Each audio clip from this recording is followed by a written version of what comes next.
हम्म। कर्मण्येवाधिकारस्ते मां फलेषु कदाचन।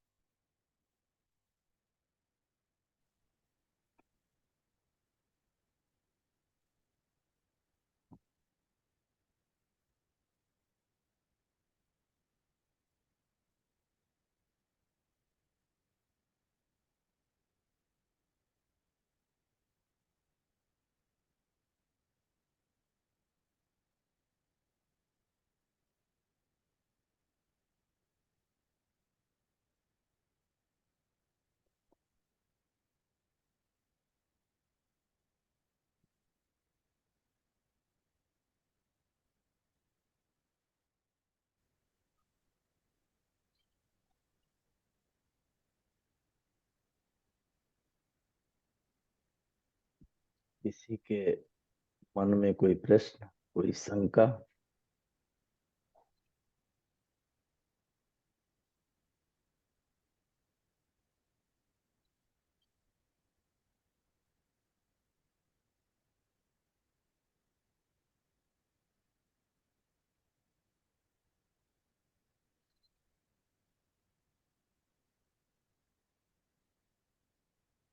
अकिंचन सिंघाई जी पूछ रहे हैं कि हमारा वास्तविक स्वरूप क्या है, इस पर प्रकाश डालिए।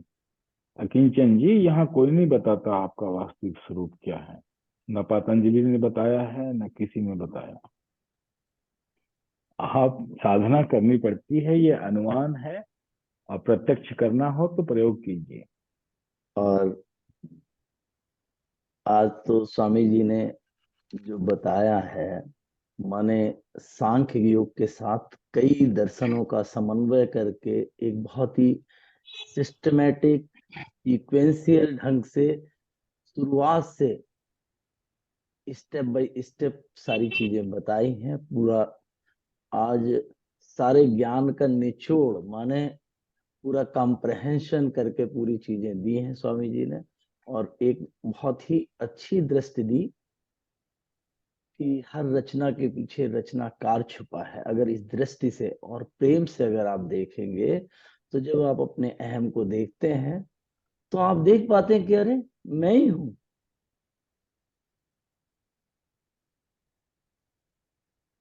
जब अपने अहंकार को आप देख पाते हैं और उसके पीछे छुपा कौन है, उसको देखते हैं, तो पाते हैं कि अरे आप स्वयं खड़े।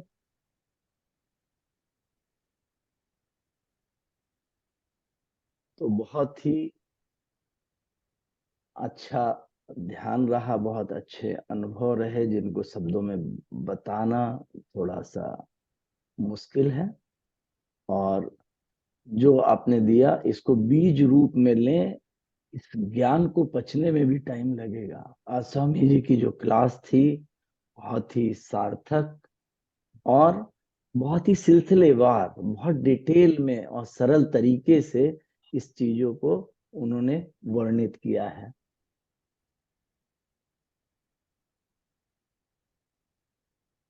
फिर भी किसी के मन में कोई और प्रश्न है तो पूछ सकता है।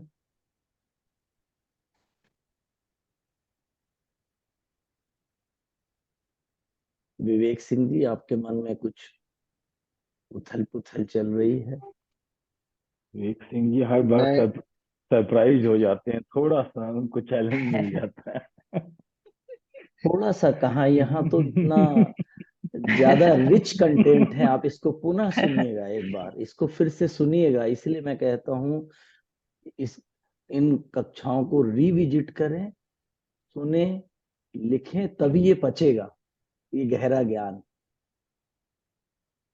ठीक है। और आज कितनी स्पष्टता से बताया कि संतुष्टि क्या है, असंतुष्टि क्या है, कैसे हम जीवन, मानस जीवन के रहस्यों को खोल के रखा, कैसे सफल नहीं हो पाते, क्या चीज हमें पूर्ण संतुष्टि प्रदान करती है। सारी चीजें निहित हैं इस पूरे दर्शन में। और जो सिद्धांत बताए हैं, उनको अगर समझेंगे तो जीवन ही बदलने लगेगा।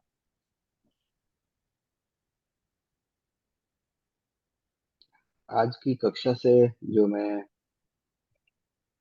प्रोसेस कर पाया हूँ, वो ब्रॉडली की फोकल पॉइंट हमारी दृष्टि है। अगर कर्म भी हम करते हैं तो उसके प्रति हमारी अगर दृष्टि सजगता वाली है तो हम उसमें 100% अपना डालेंगे, और फिर 100% डालेंगे तो सफलता अवश्य मिलेगी, उसमें कोई दुविधा नहीं रह जाएगी। तो जो आज मुझे लग रहा है क्या कि मेरे लिए जो सबसे बड़ा टेक अवे है वो दृष्टि है। अगर हम दृष्टि को अ, ध्यान में रखें तो हर एक काम, चैतन्य, सफलता, संतुष्टि सब कुछ प्राप्त हो सकती है। मैं आचार्य जी से रिक्वेस्ट करूंगा कि क्या मुझे सही समझ आया है ये? हाँ, आपने एकदम सही पकड़ा है, सही आप समझ रहे हैं। फिर भी हम थोड़ा सा अंतर हमने यहाँ किया है कि जो एक सफलता आदमी के दिमाग में बैठी होती है कि हमारा बाल बच्चे हो जाएंगे, बहुत धन हो जाएगा, घर बना लेंगे, घर बिजनेस, तो उसको हम सफल होना मानते हैं। यहाँ पर सफल और असफल होना संतुष्टि और असंतुष्टि का पर्यायवाची। हो सकता है कि आप बहुत सारा धन कमा के भी असंतुष्टि रह जाएं, और हो सकता है जिससे आप शादी करना चाहते हो उससे शादी करके और असंतुष्ट हो जाएं ना। कुछ भी हो सकता है जो हम इच्छा करेंगे प्राप्त करेंगे। पहले तो हुआ कि हो गया, मिल गया, तो और असंतुष्टि हो सकती है। तो यहाँ सफलता आपकी इच्छा प्राप्ति का ना होकर जो फल है वह आपको संतुष्टि प्रदान करेगा, इसकी गारंटी। इसकी गारंटी है कि आपको संतुष्टि मिलेगी जीवन में। और मोस्ट लाइकली अगर हम इसको मेटेरियलिस्टिक रूप में मैनेजमेंट के रूप में भी देखते हैं विवेक जी, तो मैनेजमेंट क्लास में भी यही है कि वो हर मैनेजमेंट क्लास यही सिखा रहा होता है कि आप अपना बेस्ट 100% कैसे डाल देंगे, और इन्फ्लुएंशियल नॉलेज को, अनुमान को अपने आप बना के रखते हैं। थोड़ा सा अंतर, ये पारमार्थिक ज्ञान होने के कारण थोड़ा अंतर तो रहेगा, लेकिन अगर आप मैनेजमेंट की दृष्टि से भी देखें तो भी ये सूत्र मैनेजमेंट में काम करता है।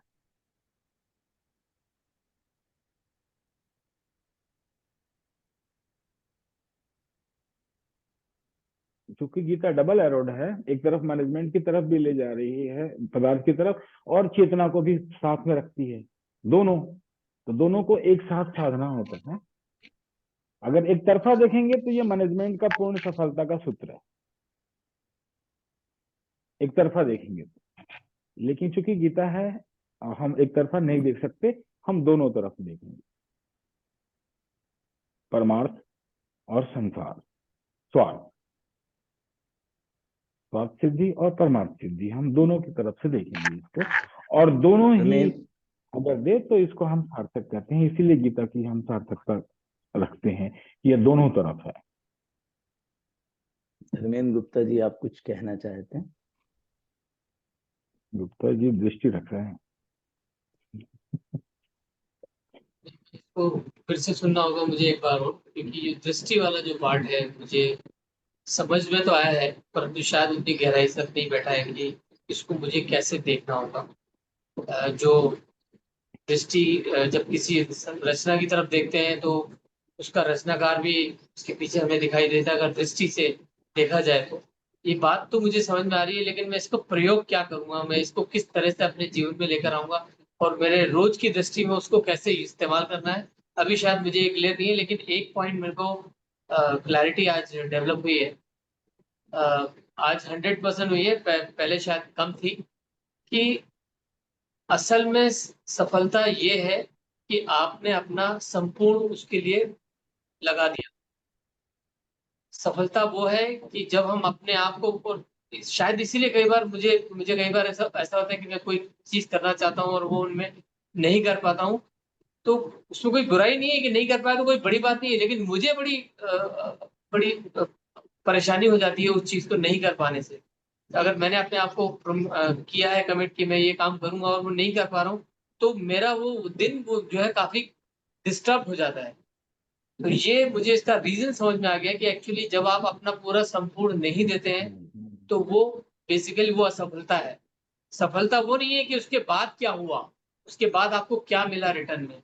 वो सफलता नहीं है, बल्कि सफलता वो है जब आप अपने जितना आप सोचते हैं आप उतना कर पाए, ये सफलता है। अगर हम इस दृष्टि से चलेंगे तो शायद काफी बाकी चीजें अपने आप हो जाएंगी। हमें ध्यान हमें यहीं तक रखना है कि हम अपना संपूर्ण लगा पा रहे हैं या नहीं लगा पा रहे हैं, वहां कहाँ रुकावट है। जैसे या वही बात है, सफलता उसके कर्म में ही निहित है, क्योंकि बीज ही वृक्ष बनता है ना, वही सिद्धांत है। तो यही प्रेजेंट ही फ्यूचर में कन्वर्ट हो जाएगा, और वो पास्ट से कॉज पास्ट में है, वर्तमान आप जी रहे हैं, फ्यूचर आगे है, तो यही कॉज बन जाएगा फ्रूट के लिए। तो सफलता आपकी कर्म में ही निहित हो जाएगी, आपको एक्स्ट्रा ढूंढना नहीं पड़ेगा कहीं और से। और इससे एक ये भी बेनिफिट होगा कि हमारी ना डिपेंडेंसी खत्म हो जाएगी किसी भी चीज पे, कि अगर हम उन्होंने हमें अप्रिशिएट किया या नहीं किया, या फिजिकल या किसी और फॉर्म में हमें वो चीज नहीं मिली, तब भी हम उसको जज नहीं करेंगे और अपना एफर्ट और अच्छे से हो, क्योंकि हमें पता है कि हमें कितनी कैपेसिटी है और हम उस हिसाब से करेंगे। तो हम्म। डेफिनेटली रिजल्ट और बेटर मिलेगा, और एक माइंड की जो energy judging and getting and rewards में जो जाती है वो सेव हो जाएगी, और हम अपना एफर्ट और अच्छे से डाल पाएंगे उसमें। हाँ, ये भी work itself becomes rewarding no. तो हमारा ये सिद्धांत इसी से निकलता है, इसी सांख्य से, कर्म ही पूजा है। इसी से हम्म। इसी से यह इसी का निचोड़ निकला है कि कर्म ही पूजा है। इसी किसी ने जिया होगा, देखा होगा, तो बाद में उसने कहा कि कर्म ही पूजा है, वर्क इज वर्शिप। और एक मुझे ये जो कॉन्सेप्ट था कि जो माया है, ये भ्रम है, ये है वो, उसकी जो चाबी आपने बताई वो एक अच्छी लगी, कि उससे हम लॉक खोल सकते हैं, कि वो खुद ही अपना रिवील कर देती है कि I am hmm. Because of this. Hmm. वो एक ठीक लगा। और उसके अलावा तो मुझे ऐसे ऐसा फील होता है कि जैसे एक हम अर्थ पे बैठे हैं और हमें सारी प्रॉब्लम्स, खड्डे, पहाड़, नदी, ये सब दिख रहे हैं, और आप एक एरोप्लेन में बैठा के सबको ऐसे ऊपर ले जाके दिखा देते हो कि ये दुख का पहाड़ है, ये दर्द की ये है नदी है, ये है वो है। तो आपको एक समझ आता है कि आप एक अलग ऊपर जाके देखते हैं तो नीचे वाली चीजें छोटी और ग्रॉस में किस तरह से अरेंज है, वो आप अरेंजमेंट समझ पाते हो उससे, हाँ, मतलब। तो ये दोनों पॉइंट ऑफ व्यू रखना पड़ता है, माइक्रो एंड मैक्रो ना। जैसे कि आप ऊपर से देखेंगे सब कुछ, सब दिखाई देता है, तो अगर आप अंदर घुस जाएंगे तो वो अपने आप में एक संसार हो जाएगा। आप यस। एरोप्लेन से देखें तो अच्छा ये शहर है, अच्छा इतना छोटा सा, और अगर आप अपने घर में आ जाए तो ये घर ही पूरा महाभारत की कहानी है, मैं इतना डिटेल यस। हाँ, ये दोनों ही विजन समझ आते हैं कि तो पास में आने से चीजें कैसे दिखती है और हाँ, दूर से देखने पे यही कैसे नजर यही आती दृष्टि को, इसी को हम दृष्टि पर ध्यान करना कहते हैं। तरह तरह की दृष्टि, हाँ, अलग अलग तरह की दृष्टि, अलग अलग ज्ञान लेके और अलग डिटेल्स में उसे बताती है, और अलग तरह से हम उसको देख पाते हैं। तो ये दृष्टि की साधना शुरू होती है सबसे एंड में। इसके बाद कुछ बचता नहीं है, सिर्फ चेतना और दृष्टि, ज्ञान, चेतना, दृष्टि, प्रेम, ये सब एक साथ एक में जुड़ने लगता। आपको आश्चर्य होगा कि जितना भी मैं आपको ज्ञान बता रहा हूँ, वो ना मुझे समाधि में मिला, ना किसी गुरु ने दिया, ना कहीं से नहीं मिला। सिर्फ एक फूल ने मुझे समझाया, सृष्टि की उत्पत्ति और विलय का पूरे शास्त्र समझा दिए मुझे। एक फ्लावर ने सुबह ऐसे ही घूमते हुए एक फूल पर मैंने प्रेम पूर्ण दृष्टि डाली, और उसने सृष्टि की उत्पत्ति और विनाश का जितना ज्ञान समाहित है उसने मुझे समझा दिया। एक फ्लावर ने, इतनी तो क्षमता है प्रकृति में, ज्ञान इतना ज्यादा है।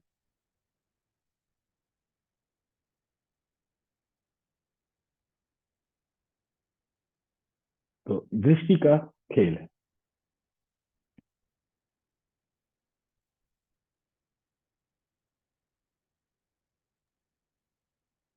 स्मिता है। मलिक का स्मिता फोन मलिक, ऑफ है। आप अपना माइक ऑन करें, म्यूट है। हेलो। हेलो। हेलो।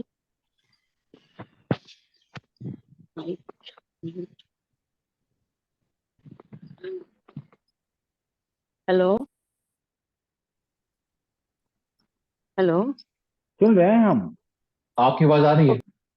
आ रही है। अच्छा, so Swami ji, today was as usual one of the क्या कहते हैं continuum of the beautiful lectures, but what I thought is ये I agree with Dharmendra ji कि इसको assimilate करने में you'll have to rethink, read and take notes and a lot number of times, because it's not as easy as simply put by you, but putting simply is your forte, and the way you simplistically discuss it makes it कि ये हो जाएगा।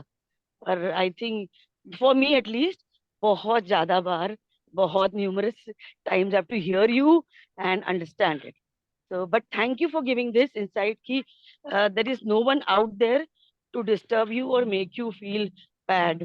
It's you, you can make your own universe. So I think we'll have to work very hard, all of us. And secondly, मुझे लगता है कि आपका जो, I am sorry for the voices, मेरे को हॉस्पिटल जाना है तो मैं ऑन माय वे, ठीक है।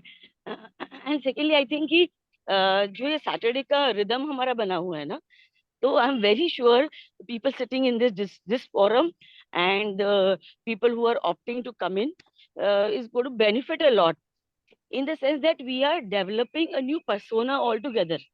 अब हम आपको बता पा रहे कि नहीं बता पा रहे हमें नहीं पता, but little things are changing within all of us, and probably we are not understanding, but my mom-in-law told me कि there is something changing in you, Smita.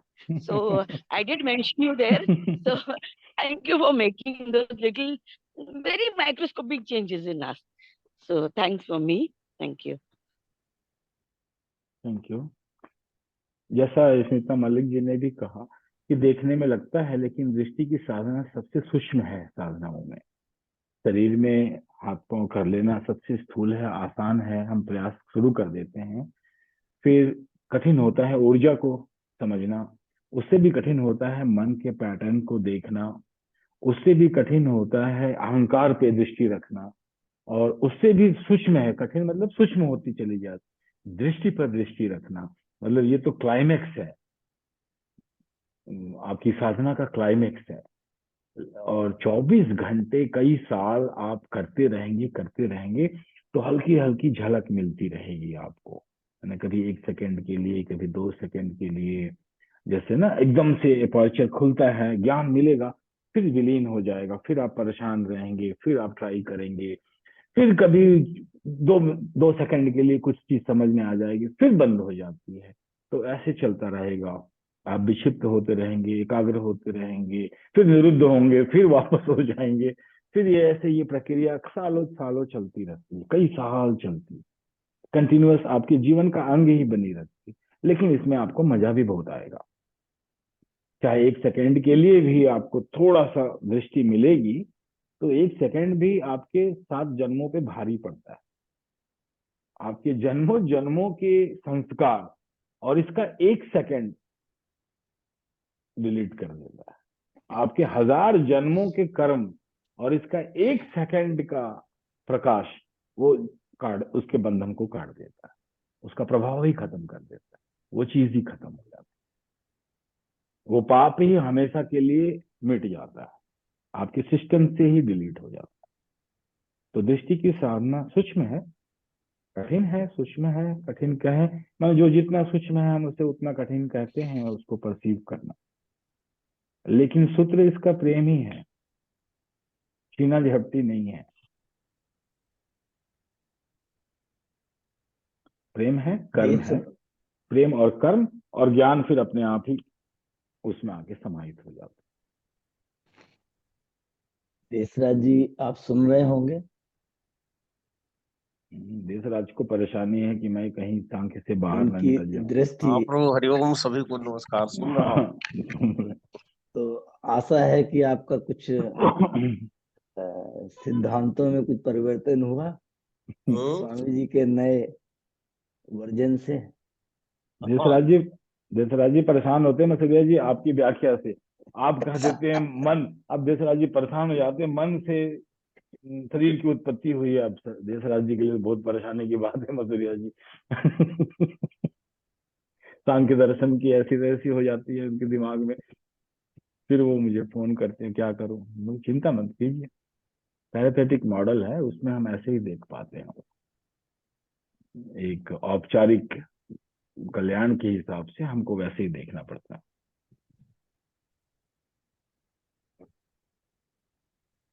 चलिए, ये पूरा सेशन अपने आप में एक ध्यान का सेशन था, और सभी के मन में स्वामी जी ने बीज रूप ये दृष्टि का एक बीज डाला है। धीरे धीरे ये, अगर आप इसको खाद पानी और उचित वातावरण देंगे तो प्रस्फुटित होगा, वृक्ष बनेगा। फिर आप देखेंगे कि कैसे आप चेतना से, आपको आनंद आएगा इन सब चीजों से। तो बहुत ही अच्छा सेशन रहा, और सभी की ओर से मैं स्वामी जी को सादर नमन करता हूँ।